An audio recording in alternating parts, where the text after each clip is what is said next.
Welcome to This Week in Habsland. I am Jordan and he is Brian. We are coming to you after the Canadiens take over Game 5 after a bit of a rocky start, beating the Buffalo Sabres 6-3, take the 3-2 series lead. Brian, what did you think of this game halfway through the first period, halfway through the second period, and then halfway through the third period? Great question. Is completely different in all three a satisfactory answer? It is. It's accurate. Yeah. First period was Panic City. Am I right? Because some bad bounces, but the third goal on Dobes was the one where you're like, oh, yikes. 3 goals, 4 shots. Not great. I mean, the Habs were fighting back, but the first period started very much how the first period of Game 1 started, and kind of how the first period of Game 4 started, where it was like, oh, this is exactly what Buffalo wants. They want track meet. They want throwing guys in front of the net. Look at how many guys are in front of the net on their goals, specifically the first two. And the Canadiens are trying to keep pace like they tried to keep pace in Game 1. Not that they don't have the horses for it, but Buffalo is just better at that game. So yeah, 10 minutes or so, and it's 3-2 or whatever the score is. Whenever basically when it gets to 3-2, you're just looking at, I was just like, this is just a continuation of Game 4. That's like so chaotic in a way that Buffalo loves it, right? Okay, that's the first, halfway through the first. Now, let's go through the second period. How are we starting to feel? So Hudson gets a little bit filthy, and Anderson scores because of it. That was a beautiful kind of only look at the last second pass, finds Anderson, and he makes no mistake. That was great. So it was starting to feel really good at that point. And the second period was basically all Habs. In terms of the actual dangerous chances, at least that's what the eye test is telling me, that they generated way more than the Sabres did, especially in tight. So feeling great. Yeah. Second period, feeling great. 3 goals to show for it. Like, they take a massive lead in this game and just kind of really start to pull away. The second period starts very slow for about 3 or 4 minutes. And then the Habs, and it's interesting, this kind of keeps happening where Buffalo is like shot out of a cannon for about 3 to 5 minutes. It's happened multiple periods now. And the second period's a great example where the Canadiens are just, I don't know if they pick up their rhythm or what happens, but it gets to a point where the Canadiens are like, okay, no, we have control of this. And then they progressively took over. Elaine Hudson specifically dancing on the blue line a couple times tonight that immediately leads to a goal. Josh Anderson one ties it up. And then it just kind of felt like it was almost inevitable that there was going to be a fourth Canadiens goal and who was going to get it. Before we get into how we start to feel about the third, not that we need to do this chronologically, but Demidov. Yes. He looked just as good as he did in Game 1. And it was one of those things where it's like, man, like Spidey senses are tingling. And then it's a Dobson stretch pass, which again, we missed that in the first round. Holy moly. That finds Alex Newhook in the neutral zone. Newhook immediately up to Demidov on the right side. Demidov, and we can talk about the Buffalo goaltending or lack thereof. Demidov beats Luukkonen. Yep. And Evans does the right thing, obviously, because there's Sabres sticks there as well. But part of me, I'm sure part of you is like, damn, okay, at least Jake Evans broke the goose egg. But I felt bad in that moment, of course, for Demidov. Yes. How about you? Well, because retribution was surely coming. But I was fine with it because Jake Evans also hasn't gotten one in these playoffs yet. He's gotten one in his career, sure, but not yet in these playoffs, and he's played well enough to deserve one. I also don't know that if he doesn't whack at it, there's 2 other Sabres sticks going right for it. Maybe they knock it in the net. Maybe they knock it out of the net. Who knows? We never will. But it did not take long because in the very next period, Demidov got what he deserved. And he scored with, would you say a rocket, Jordan? Just an absolute laser beam. It's been coming, right? We've been seeing this for 3-4 games now. The shot is there and he just needed, and he was getting stopped and stonewalled by Luukkonen earlier in the series. This one wasn't getting stopped. This is the other play I was referencing where Hudson, very much off a somewhat broken play, in part because of Demidov, saves the puck barely at the blue line, keeps it in, finds Suzuki, finds Slavkovsky, who sets up Demidov for his one-timer, his first goal. Cole Caulfield jumped like 3 feet in the air. He was more excited than Demidov was relieved, whereas Caulfield was like excited. And that was the moment for me where it's like, okay, everyone's gotten the monkey off their back, right? Caulfield has his 5-on-5 goal. Right. He now has 4 goals in these playoffs. You have Slavkovsky, who I think mostly answered the bell today. He picks up 3 assists. Suzuki picks up a goal and an assist. And then Demidov was kind of the last guy of, okay, well, can he get the monkey off his back and like slowly, the forwards have started rolling. And that's what I was talking about after the last game of, can these guys simplify their game, or can they, it was a fork in the road, right? Not that every game is, they've now made a choice, but you either need to simplify your game when it's not going your way or better execute your game. Today, they chose the latter. They just chose to just play with all their skill. And you and I were just talking right before we started. Didn't really miss many passes today. Like, we were yelling about Slav's behind the back passes that were annoying the hell out of us. Well, that's basically the first goal, because you have Caulfield runs in on the forecheck, causes the turnover. Slavkovsky's right there, opportunistic behind the back pass to Nick Suzuki, which eventually goes back to Call. So he still does a behind the back pass. Sure. I will say, behind the back pass, when you see a player and you know he's there and you're also about 18 feet from the opposing goalie, is way better than a neutral zone behind the back blind pass. But yes, I will give it to him. And he definitely simplified his game. Slavkovsky simplified his game majorly, but kept the creativity in the proper zone. And I think that's the key thing to him as a player in general, and to a lot of offensively talented players, is they have to limit their creative impulses for when they're actually going to work and when they're not going to damage you if they don't work. And Hudson's gotten good at that already in his young age. I think Suzuki's really good at that. He never takes risks unless he has to. So, add one to the bunch. And Demidov is already getting good at that as well. Suzuki, a goal and 2 assists tonight. He continues to be just a phenomenal two-way center for the Canadians, who finally is getting a lot of licks, and that goal was sick. Just recognizing that I have an opportunity here. I'm going to shoot. We've been overpassing everything. I'm just taking a shot. Let's just take advantage of their weaker goaltending than ours. And maybe that's a nice time to jump to the Dobes stuff, because what a phenomenal recovery. Yeah. If just one more thing on, like, I'm just going to shoot it now. When it was 3-5 at the beginning of the third, there's a Slavkovsky 2-on-1. I forget who's on the other side. It always feels like it's Caulfield. Suzuki. It was Suzuki. I think, yes. And Slav just says, I'm shooting it. Yeah. Great. And then 45 seconds later, Demidov comes down the other side on a rush, and there's a brief moment where he thinks about pulling up and waiting for the trailer to make the pass. Says, no, thank you. Continues to rush to the net. He draws the hooking penalty, which eventually leads to his goal. So there's moments now where Suzuki's goal is a bit more obvious, but it's still Nick Suzuki. He knows where Cole Caulfield is. He's 14 feet to his left, but he chooses in that moment to shoot it. And then I thought it was a really telling sign at the beginning of the third, which at this point, again, you're up 5-3. Like, there's a positive feedback loop happening here where they say, okay, we're just going to start shooting it a little bit more. Also, like, maybe it's just taking a bit of time to realize that's not Andrei Vasilevsky anymore. Right. I put out on Blue Sky. So Suzuki, Caulfield, Slavkovsky, 12 goals in 12 games now. Anthony Cirelli can't hurt them anymore. No, he cannot. He cannot. It's been rolling. Like, it was very, very tough in that first round. The second round has caused other challenges. I don't think goaltending has been one of them so far. Yes, Ukko-Pekka Luukkonen had a pretty good game 4, but other than that, I think that's not been a good thing. Okay, goaltending. Yeah. Jakub Dobes. So, Marty, I don't want to give credit to Marty. We'll do the Marty part in a second. He makes the last 32 saves. The last 32 shots, he makes 32 saves. They have 6 shots with the goalie pulled with like 7 minutes left in the game. It's the save on Thompson. Tage Thompson comes in when the game is 3-2 Buffalo early in the second period. And it's Thompson's coming in off a rush off the left wing. He tries to go, if I'm remembering correctly, backhand. He tries to lift it over Dobes' pad. He can't. Yeah. And that was quite a few people. I'm not the only one. We're saying, hey, let's just put a pin in that, little bookmark on that save. Turns out that was a gigantic save, and it was just Dobes, who looked, again, the Canadians are making a lot of, still too many turnovers behind the net. Both, a couple of the Buffalo goals, direct results of a Matheson being weak, or even Lane Hudson and Noah Dobson being weak. But Jakub Dobes battled through it, and then he was fantastic in the third period. We'll see how many shots the NHL takes away.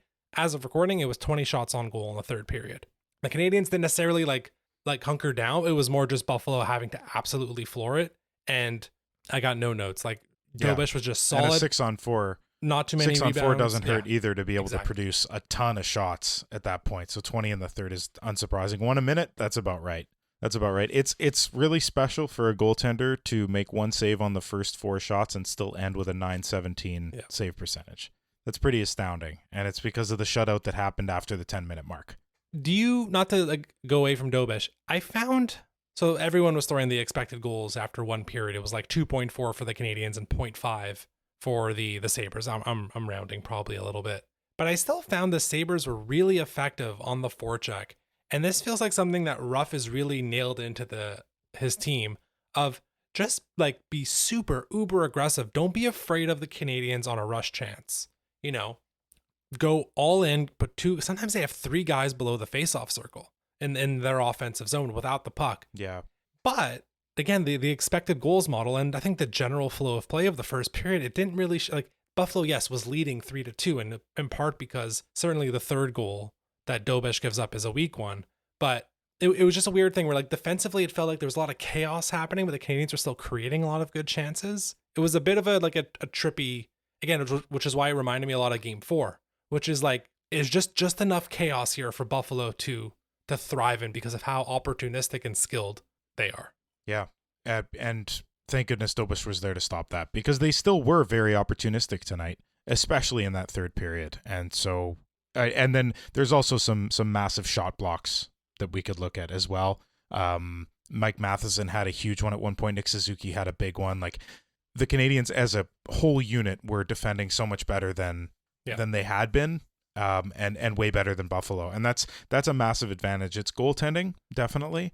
The offenses are very similar, so that's why you need to sort of have an advantage in goaltending, and then definitely on defense. Rasmus Dahlin is an incredible defenseman. Owen Power, very, very good. You know, they have defensemen.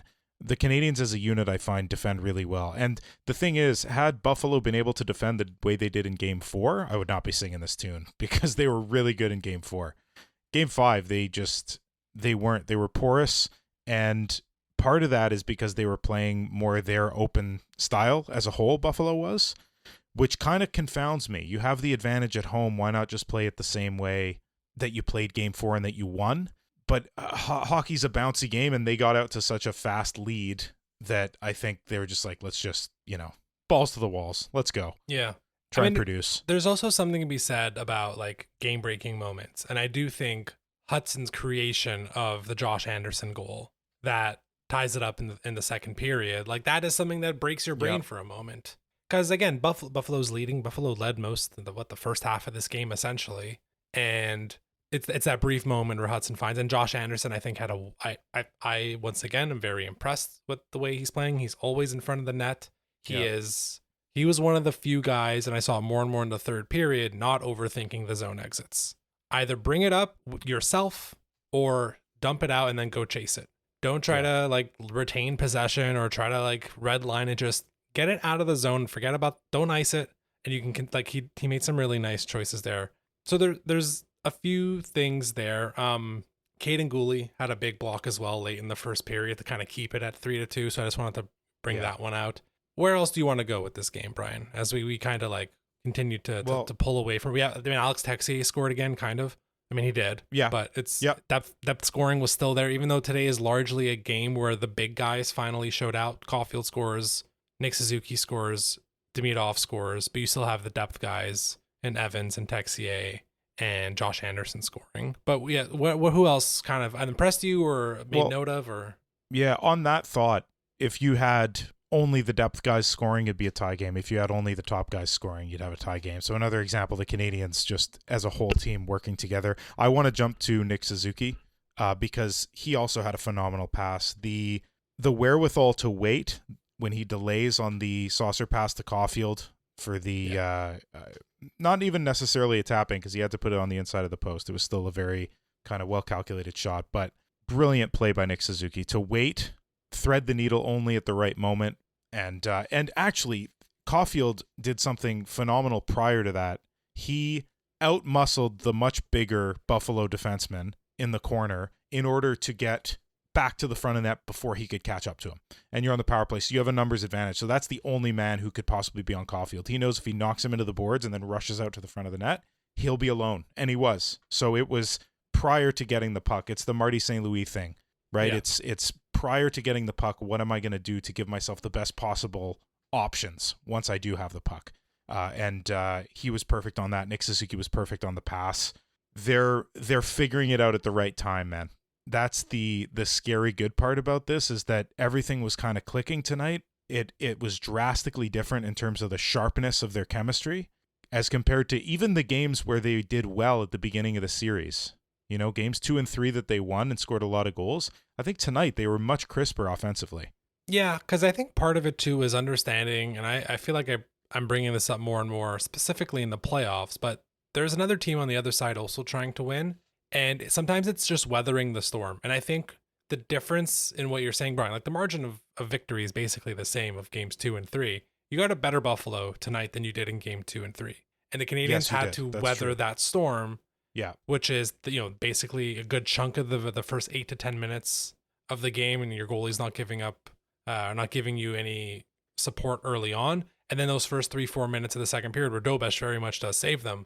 But you have to kind of hold sometimes, and then you're going to have your opportunities. And it's just the natural energies of the game where Buffalo, there's a reason these teams, we've talked about Tampa and now Buffalo, about hey, if you just send 2 guys in on the forecheck, you're going to annihilate the Canadians defensively. There's a reason you can't do that for 60 minutes. It's because it's not sustainable. Yeah, right? It's incredibly tiresome. So, you're going to have your moments, and the Canadians sustained it, and they played better. Again, I think you had Demidov probably played his best game of the playoffs. I think it's way better. I mean, obviously, he scores, and that's great, but he could have had 2 or 3 today. Yeah. I think he has a rush chance with Carrier at some point, if I'm remembering correctly, or something along those lines, and Carrier, by the way, he did one really neat thing, just to go on off a complete tangent. At the end of the second period, well, it's 5-3. You don't want to concede a goal. How many times have we seen the Canadians concede a goal with a minute or 2 left in the second period? And it just, it's a backbreaker. About 10, 12 seconds left. Buffalo gets into the zone. Puck goes behind the net. Carey just kills the puck. Complete awareness of there's 7 seconds left. If I just basically delay the game for all intents and purposes, the period will end. Rather than trying to cycle it out kind of mindlessly like a robot. I saw that and I was like, thank goodness there's some awareness here, because the last thing you want is another dumb reversal that ends with a sharp angle shot on Dobes. I thought that was just a really nice small touch there. That's the type of thing that David Savard would be doing. Yes. And although his foot speed is not missed on the blue line, his leadership and his defensive acumen and his knowledge certainly are. And so for Carrier to do something like that, that kind of reminds me of him. Yeah. Okay.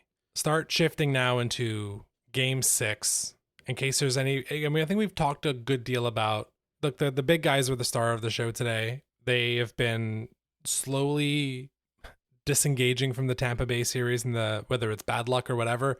And the chances have been there, and they've continued to create those chances. I have no doubt those chances will still be there in game 6. Nothing through 5 games against this Buffalo team has showed me that defensively, Buffalo will ever scare the Canadians. Now, a goalie can get hot for a game, and offensively, Buffalo can go scorched earth. We know both of those things can happen, but there's going to be chances. Just flagging it for everybody else. I think we all noticed it. The whistle today, we're getting the end of series whistle now. It's amazing how that works. Hang on. This was game 5. Yeah. Funny. Yeah. Funny. A little bit earlier. That's peculiar. Yeah. So for anyone missing the reference, last year before the Washington series, I dug up an old article from The Athletic where someone basically tried to understand, the Athletic writer, is it true that there are less penalties called in the playoffs? And if you just do a huge overlook of total playoff or total penalties per game, regular season versus postseason, there's basically no difference.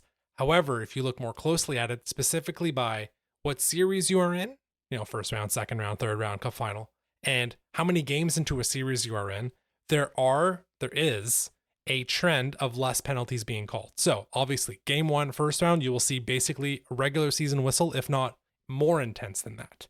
Same goes for game 2. But by the time you get to game 6 and 7 of the first round, the whistle goes away. Now you get to the second round, it kind of restarts. You kind of get the regular season whistle. And now as you go through the second round, by the time you get to the end of the series, you will get the playoff whistle of nothing being called, but it'll happen sooner. And I think that's what we're noticing. Yeah. It happened 1 game sooner in this round. Yeah. Should the Canadians advance, expect it to be in game 4. And I think basically the number is by the time you get to the Stanley Cup final, it's game 3 where the whistle goes away. It's amazing how it's so actually happening, because it was so evident today that they were not what do we got? We got a high sticking, a cross check, and a hold that basically knocked Ivan Demidov into Alex Lyon that you can't. Yeah. I think there was a cross check on both sides. True. Yeah. There were some shenanigans too with Anderson Thompson. there. Oh, it was Thompson.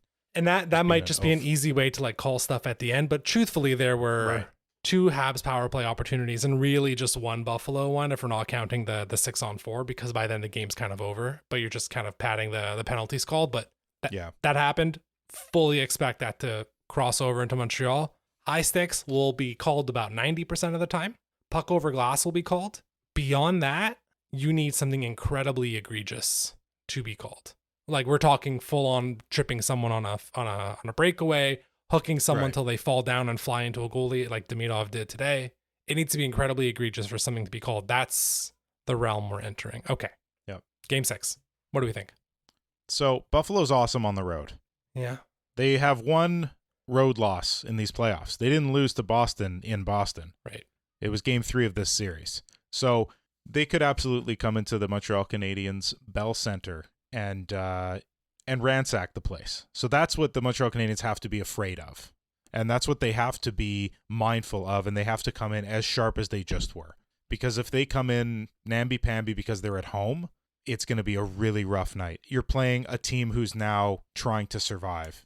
They're on their last legs. Mm-hmm. So you have to stomp on the throat. We say it once again, and it's perhaps it's not a visual that people like to think about, but the expression exists for a reason. And I'm getting so sidetracked. Yes, you are. It's okay. Listen, this is what's happening. It's important, though. It's important to close the series. Don't let it get to 7. Win it at home. It's so simple. The metaphorical foot on the neck games, 2-1 versus Tampa, you lose. 3-2 versus Tampa, you lose. 2-1 versus Buffalo, you lose. All right. Now, again, you won a game 7, and also game 6 of the first round might be the best game I've seen this year. It was not a lack of trying that lost the Canadiens game 6 in overtime. Yep. There's the Slavkovsky chance in overtime that I still think about, because like that could have gone in on the one-timer instead of hits the side of the net.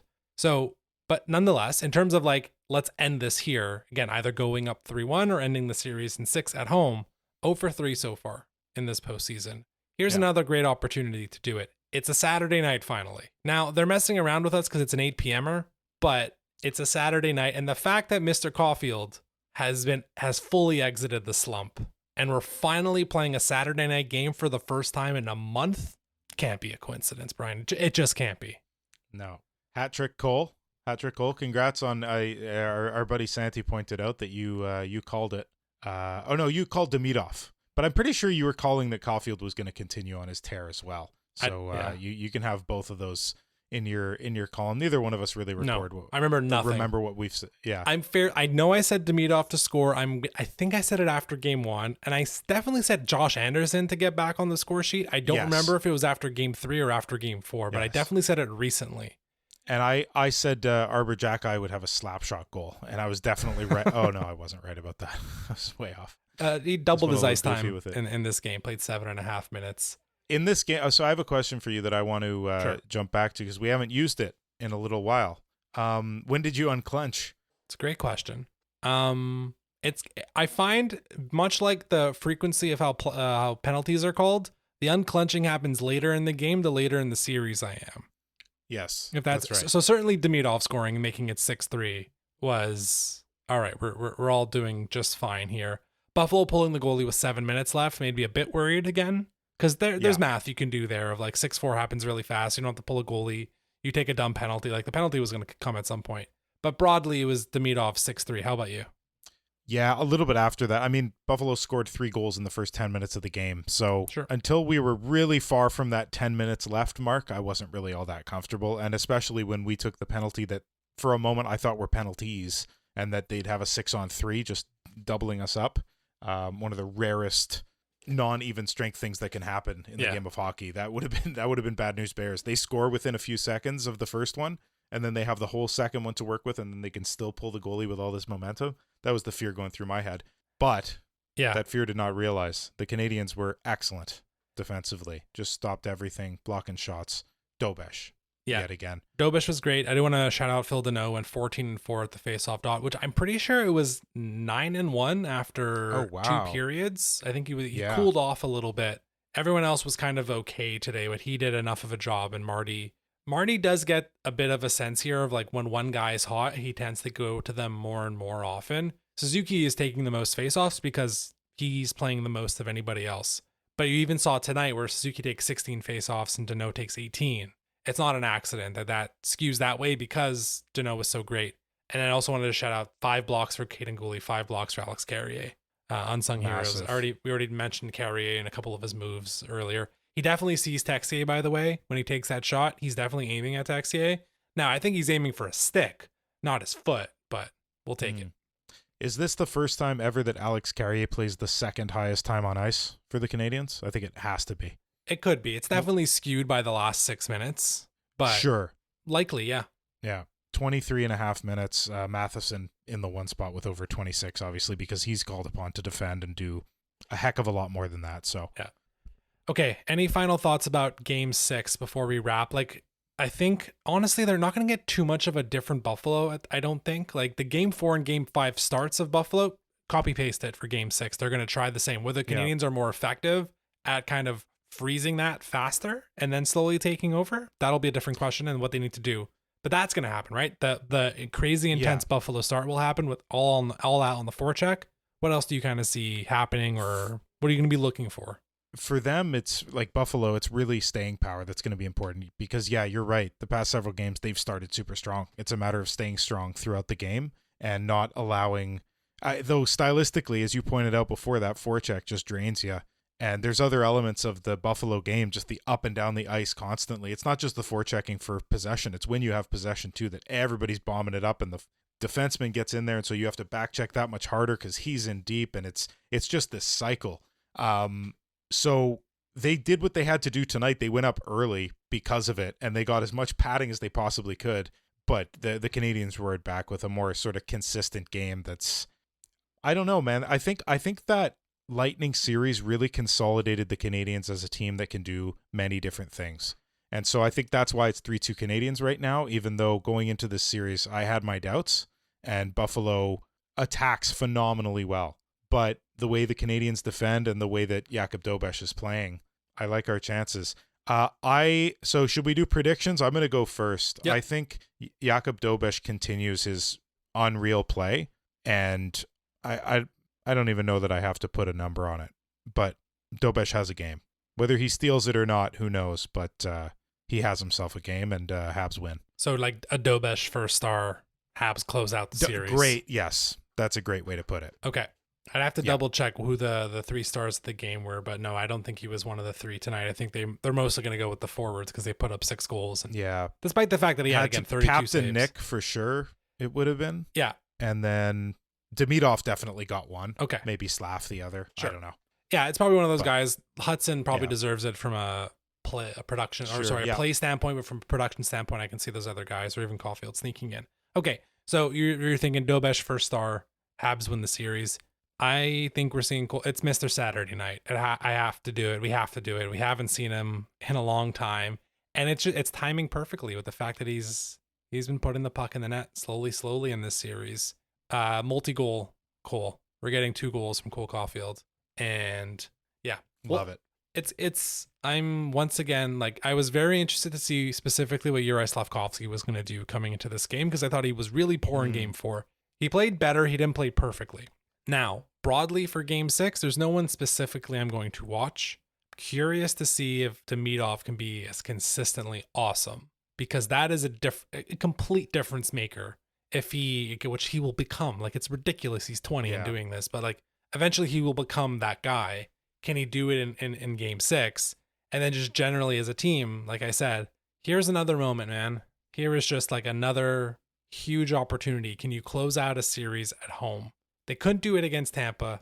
It's the difference in play style is so drastic that if they're able to pull it off on Saturday night, it'll be a great thing. I'd love to see it. I think Cole's gonna fully show up. This will be his complete arrival at this point into the postseason.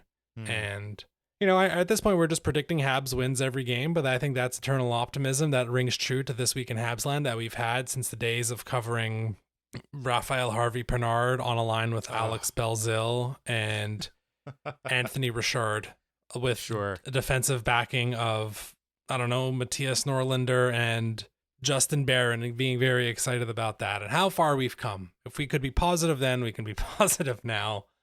Hell yeah. So I agree with you. I think Cole gets multiple, buddy. That's a very positive way to be. Question for you. Which goalie starts? Who does he score those multiple goals on? Or is it both again? I don't think it matters. I just truthfully, it doesn't matter. So game 4 was the anomaly. UPL is, beatable. Not that I think this matters at all. I think this is a complete non-factor, but Ruff deciding to pull his goalie down 5-3 in the third period, weird to you because you can only pull the goalie and swap back and forth so many times. We saw Minnesota try to do it with Gustafsson coming in, and we saw Buffalo do it in the first round, but you can't go back. It's very tricky. I think because of how honestly little Lyon played. He played 13 minutes because they pulled the goalie for most of this the third period. I'm gonna guess Ukko-Pekka Luukkonen jumps back in, but I truly think this is it's replacement level. It doesn't mean a goalie can't get hot, but I really don't think there's a discernible difference at this point by game 6 between Alex Lyon and Ukko-Pekka Luukkonen. Do you agree? I think so. Yeah. I think so. We've seen both of them be just very inconsistent. They're fine. So, they'll have moments. They'll make big saves. Yeah. Ukko-Pekka Luukkonen even made big saves early in the first period. It'll happen. The Canadians were out shooting at one point 10-2. It was a bit startling that they were down, and then he just lost it because the forwards are getting going, and maybe that's what we're really starting to see. Is this the full arrival of the top 6 tonight? Let's hope so. Let's hope that continues into game 6. We'll wrap it up there. You can follow us on social media at HabsLandPod. If you like what you hear, you can follow the podcast on Spotify and Apple Podcast. And until Saturday night, go Habs.